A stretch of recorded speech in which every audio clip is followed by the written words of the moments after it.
Hello traders, welcome back to my channel. तो कल bank Nifty और कौन कौन सा ऐसे स्टॉक्स है जो हम ट्रेड कर सकते हैं और स्विंग ट्रेड के लिए भी प्लान कर सकते हैं, उसके पीछे का लॉजिक क्या है वो अभी हम देखने वाले हैं। ठीक है, चलो देखते हैं।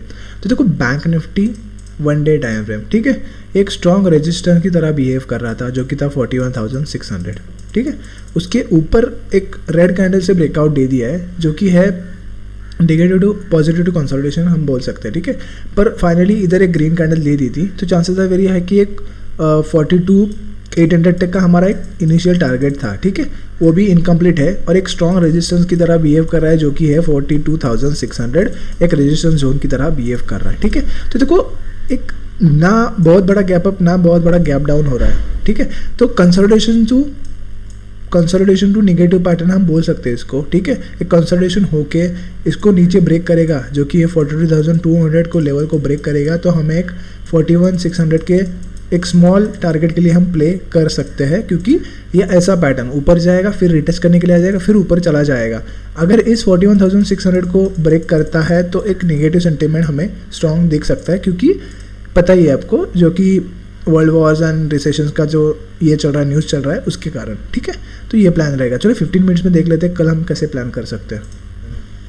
तो 15 minutes time frame bank Nifty. ठीक है, तो देखो, बैंक निफ्टी है ना 1 2 3 4 5 6 दिन वो कंसोलिडेशन टू निगेटिव ही जा रहा है और लास्ट आवर में वो एक पॉजिटिव दिख रहा है। ठीक है, लास्ट आवर में एक पॉजिटिव सेंटिमेंट में ही दिख रहा है।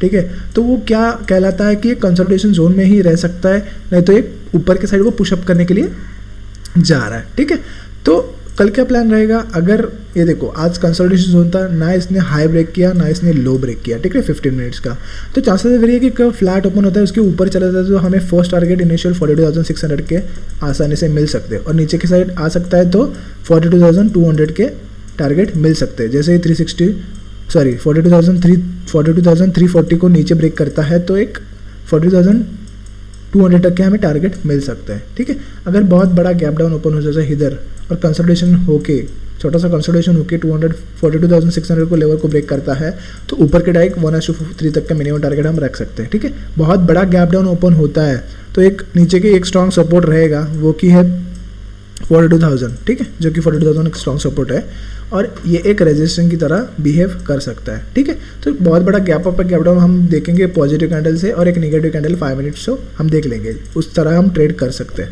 ठीक है, तो निफ्टी 50 देख लेते हैं। ठीक है, तो निफ्टी 50 1 डे टाइम फ्रेम। ठीक है, ये देखो, एक इसने एक 18,000 का एक स्ट्रॉन्ग रेजिस्टेंस जोन था, वो इधर ब्रेकआउट दे दिया था पर एक पहली कैंडल टिक नहीं पाई, वो डायरेक्टली नेगेटिव आ गई। ठीक है, तो एक रेजिस्टेंस की तरह ही माना जाएगा। ठीक है, तो एक स्ट्रॉन्ग ब्रेकआउट देकर उसने एक ऊपर की रैली दिखाई और फिर से नीचे आने की कोशिश कर रहा है। ठीक है, तो वेरी चांसेस है वेरी है कि नीचे आ सकता है और ऊपर से जा सकता है बैंक निफ्टी जैसा। तो अगर 82,000 नीचे को ट्रेड कर सकता है तो एक शार्प फॉल हमें दिख सकता है, ट्रेंड मूविंग और ट्रेंड चेंजिंग हमें मूवमेंट मिल सकता है। तो 15 मिनट्स में देख लेते हैं कैसे हम ट्रेड कर सकते हैं।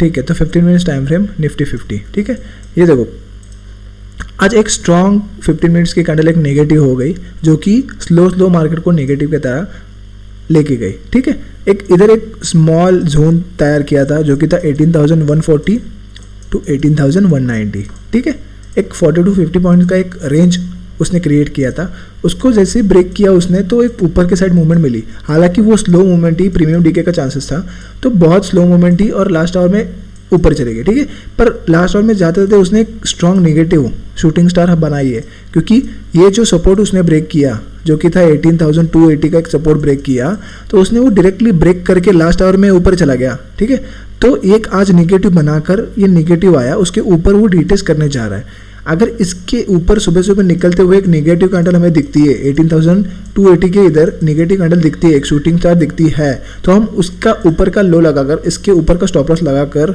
हम नीचे के साइड एक शार्प फॉल के लिए रेडी रह सकते हैं। शार्प नहीं बोल सकते क्योंकि कंसोलिडेशन नेगेटिव चल रहा है। ठीक है, तो एक नेगेटिव प्लान हम कर सकते हैं। अगर इसके ऊपर 18,280 के ऊपर निकलना शुरू कर देता है, सस्टेन कर देता है, तो एक हमारे इनिशियल ऊपर के टारगेट हमें ओपन हो सकते हैं जो कि लेके जाएंगे 18,380 फर्स्ट, नहीं तो 18,440 सेकेंड। ठीक है, चलो स्टॉक्स देख लेते हैं।